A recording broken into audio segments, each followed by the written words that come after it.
Si tu as donné ta vie à Jésus, toi tu es béni. En dehors des capacités créées par la bénédiction et des incapacités créées par la malédiction, la bénédiction aussi engendre un autre paramètre, l'opportunité. Alléluia. L'opportunité dans le cadre de la bénédiction de l'élévation. C'est-à-dire, chaque bénédiction a sa faveur, ce qu'on appelle son opportunité propre. Pour ceux qui vont être élevés, l'opportunité de l'élévation, c'est quoi? Les connexions divines. Amen. L'opportunité pour la bénédiction dans l'entrepreneuriat, c'est les ressources divines. C'est-à-dire que Dieu met à ta disposition les ressources pour pousser l'entreprise. Mais ça arrive de manière cyclique. Quand tu vas aller au sommet, l'opportunité qui est engendrée, Dieu te met en contact avec quelqu'un qui transporte une faveur pour toi. Quand maintenant, au lieu de rencontrer des personnes qui t'avantagent, tu rencontres des personnes qui t'enfoncent, ça c'est comme un malheur. C'est une inopportunité. La bénédiction, toute bénédiction crée des opportunités. La malédiction crée des inopportunités ou ce qu'on appelle de la malchance. Ou dans la vie de certaines personnes, ça se manifeste par des séries de malheurs. Quelle que soit ton intelligence, tu peux avoir la capacité d'entreprendre. Tu arrives au marché, tu commences ton commerce, les clients viennent, le marché brûle.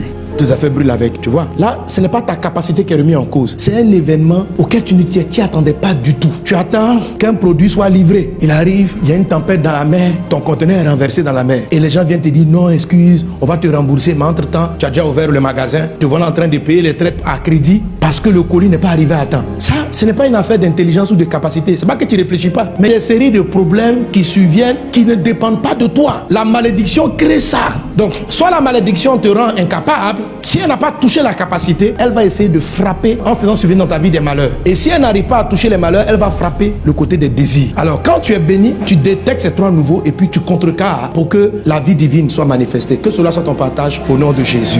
Un chrétien, tu marches avec Jésus, qu'est-ce qui peut faire que malgré que tu sois béni en Jésus, des successions malheureuses frappent régulièrement ta vie? Et comment est-ce qu'on contre ce genre de choses? Le malheur, c'est quoi? Il y a plusieurs sources. Il y a les envoûtements. Mais normalement, un chrétien, si c'est des envoûtements, quelqu'un t'a lancé un sort, dans la vie, tu ne réussiras pas. Ça là, tu t'élèves. Au nom de Jésus, c'est contre. Ça, c'est facile. Ok? Il y a ce que quelquefois les gens appellent malheur, mais qui en fait sont des épreuves que Dieu permet. Mais ça dure un temps. Dieu te forme et il te fait passer à autre chose. Mais les malheurs qui viennent de la malédiction sont en fait des condamnations. C'est-à-dire qu'il y a eu un jugement concernant le territoire où il y a toujours les malheurs, ou la famille où il y a toujours ce malheur, ou toi-même. Et les problèmes qui surviennent sont en fait l'application du verdict. La Bible dit que le jour où on va arriver devant le trône de Dieu, la Bible appelle ce jugement-là le dernier jugement. Pourquoi on dit dernier jugement? C'est parce qu'il y a d'autres jugements qui l'ont précédé. Et je vous assure, il y a très souvent dans le ciel des jugements à propos d'une ville, d'une région, d'une église, d'un groupe de personnes. Il y a des jugements. Il y a des jugements sur la vie de quelqu'un. Il y a des procès. Les procès sont très réguliers. La Bible pouvait dire, Satan, le diable a été vaincu, celui qui accusait devant notre Dieu, les frères, jour et nuit. Et il y a des procès qui finissent par une forme de condamnation. Regardez Pierre. Jésus vient dire, Pierre, Satan t'a réclamé pour te cribler. Mais j'ai prié pour toi. C'était un jugement sur lui. C'est pourquoi la Bible appelle le diable l'accusateur. Et la Bible dit que Jésus est notre avocat. Parce qu'il y a toujours un procès. Le malheur ou des accidents qui arrivent régulièrement dans des familles, ou des marchés qui brûlent, des entreprises qui tombent, il y a eu une condamnation. On ne sait pas pour quel problème, mais une fois il y a eu un problème et une condamnation a été prononcée, que chaque fois qu'il y aura ceci, il se produira cela. Le verdict va varier d'une malédiction à une autre. Un même problème n'entraîne pas une même conséquence. Donc il existe des condamnations. C'est pourquoi Jésus-Christ est notre avocat. Alors, comment la bénédiction que tu as reçue, la vie que tu as reçue en Jésus traite avec cela? La première des choses, c'est que Romains chapitre 8 verset 1 dit ceci: il n'y a plus de condamnation. Faut croire ça d'abord. Alléluia. Il n'y a donc maintenant aucune condamnation pour ceux qui sont en Jésus. Alléluia. Il n'y a plus aucune condamnation. Donc, Jésus-Christ est mort. La mort de Christ à la croix, c'était notre condamnation. Ce que tes parents ont cumulé. Tous les procès, comme David subissait un procès qui relevait du temps de Saül. Si par exemple, ton papa ou ton ami a été jugé, il y a ce genre de condamnation, des problèmes que les enfants héritent de leur père. Le terrain de ton papa est sous hypothèque. Il doit à la banque et il décède, il part. Toi, tu hérites les terrains. Qui peut payer la dette? C'est toi, tu vas payer. Tu n'hésites pas seulement de ton papa les bonnes choses. Tu hérites aussi les jugements qui sont contre sa vie. Tu hérites aussi de son passif. Et tu dois rembourser. Tu peux pas aller t'asseoir devant le banquier. Tu dis, banquier, juge, écoutez-moi, mon papa, le jour il est parti prendre la dette là, il m'a pas appelé. On ne s'est pas assis ensemble. Et je n'ai rien à voir avec ça. On lui a dit, bon, si c'est comme ça là, redonne-nous toutes les maisons de la famille, il faut nous donner. Il dit, mais pourquoi je vais vous donner? C'est mon héritage. On dit oui, mais dans l'héritage là, il y a le passif aussi. Vous voyez? Donc en fait, tu peux être en train de payer une dette, en train de résoudre une condamnation que tu n'as pas activée. Maintenant, quand Jésus-Christ arrive, il dit, il n'y a plus aucune, il y a vraiment aucune. Donc tout ce qui devait tomber sur toi est venu sur Jésus. C'est pourquoi il est parti à la croix. C'est un innocent, il ne devait à rien. Il n'avait aucune dette. C'est la raison pour laquelle il est né sans l'intervention d'un père. C'est-à-dire Dieu même est intervenu pour ne pas que le passif de Joseph. Amen. Alléluia.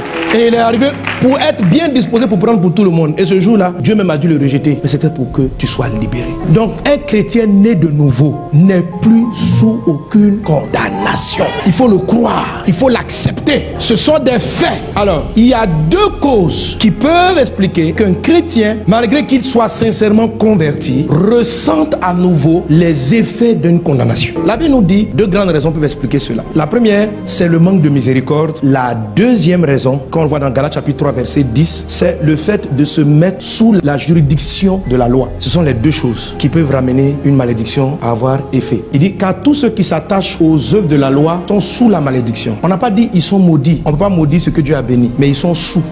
Tu comprends? Quand tu es sous la malédiction, ça veut dire elle t'englobe, elle t'enlace. Mais ça, c'est parce que tu as fait un choix. Au lieu d'aller dans la juridiction de la grâce, tu es parti sous la juridiction de la loi. Et il y a de faux prophètes et des messages que vous ne comprenez pas, que le diable vous fait entendre, qui vous ramènent à aller vous mettre sous ce joug-là. Et je vous assure, c'est la raison pour laquelle beaucoup de chrétiens ne vivent pas la surabondance. La vie abondante n'est pas manifestée. La Bible dit, approchez-vous avec assurance du trône de la grâce afin d'obtenir grâce et miséricorde. Et la deuxième chose, et la première dont on a déjà enseigné, qui amène une condamnation à être réactivée, c'est le manque de pardon. Le manque de pardon. Comme Satan veut que la condamnation qui existe sur tes parents, sur ta famille, soit active dans ta vie. Toi, tu es libéré de la condamnation. Il y a une condamnation qui pèse sur votre famille. Et le même diable a besoin que votre cœur commence à manquer de pardon. De pardonner les erreurs des uns et des autres. C'est pourquoi, quand vous priez, notre Père qui est aux cieux, il dit, il y a un chapitre de la prière essentielle où il traite avec l'offense. Pardonne nos offenses, comme nous pardonnons à ceux qui nous ont offensés. L'offense, c'est ce qui va attaquer la grâce. L'offense, une fois que tu es offensé et que l'offense persiste, parce que quand on parle de miséricorde, en fait, c'est de laisser tomber l'offense. Est-ce que vous savez que Jérusalem a été jugé d'avoir crucifié Jésus? Mais quand Jésus était à la croix, il a dit ceci, pardonne-leur parce qu'ils savent ce qu'ils font. Préserve ton cœur, parce que le jour où tu manques de miséricorde, la Bible dit, le jugement est sans miséricorde pour qui n'a pas fait miséricorde. Il est dit, la miséricorde triomphe du jugement. Donc, comment on peut réactiver une condamnation? C'est par le fait de garder l'offense. Si tu gardes l'offense, tu peux réactiver le jugement. La voix que tu entends qui veut faire demeurer dans ton cœur l'offense, elle n'est pas de Dieu, ni même de toi.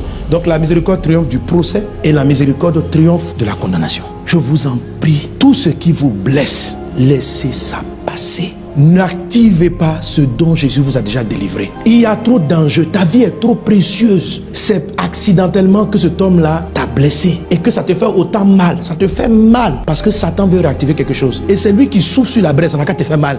Quand te fait mal, laisse ça à Dieu. Quand tu prends le jugement, tu réactives un jugement contre toi. Soyez libérés de toute offense. Traitez avec elle. Chaque journée, quand vous la finissez, est-ce qu'il y a des choses qui vous ont blessé? Il y a un taxi qui t'a mal parlé, ça te fait mal jusqu'au soir. Il faut laisser tomber les taxis. Ils ne savent pas ce qu'ils font, ils sont comme ça. Toi-même, tu as blessé quelqu'un, demande-lui pardon pour ne pas que lui aussi il soit sujet aux condamnations. Veille sur ton âme.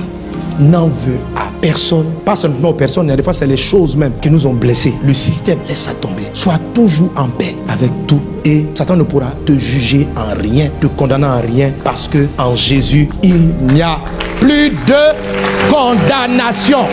C'est comme ça que tu vas arrêter et les malheurs ne te frapperont pas. Tout dépend de toi. C'est toi qui choisis si tu laisses le malheur continuer ou si tu laisses l'œuvre de Jésus. Si tu laisses l'œuvre de Jésus continuer ou si tu réactives quelque chose qui était censé avoir disparu de ta vie. La balle est dans ton camp. Choisis la vie afin que tu vives. Choisis le pardon. Choisis de régler tous tes conflits. Choisis de faire l'essentiel. Quand le conflit n'est pas réglable, par exemple la personne est là, la personne t'a blessé, elle s'est même bébé, elle est partie. Toi, ce qu'il faut faire disparaître le plus, c'est l'offense. Bien sûr, si elle vient te demander pardon, tu vas lui pardonner. Mais des fois, la personne ne sait même pas pour venir même te présenter des excuses. Donc, ne dis pas, je ne peux pas laisser tant qu'elle n'est pas venue me demander pardon. Non, non, non, on peut lâcher la douleur. Ceux à qui Jésus a dit pardonne-leur parce qu'ils ne savent pas ce qu'ils font. Est-ce qu'ils étaient en train de se repentir? Ils n'ont pas demandé à Jésus pardon. Ils étaient contents. Il dit tuez-le, tuez-le, tuez-le. Et puis il dit il faut laisser Seigneur, faut laisser.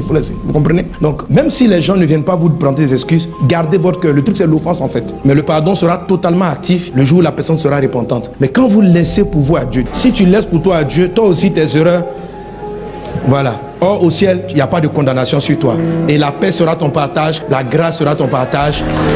La vie abondante va travailler, la vie abondante Aucune condamnation n'agira dans ta vie. La paix divine sera ton partage. Que le nom du Seigneur soit béni. Amen.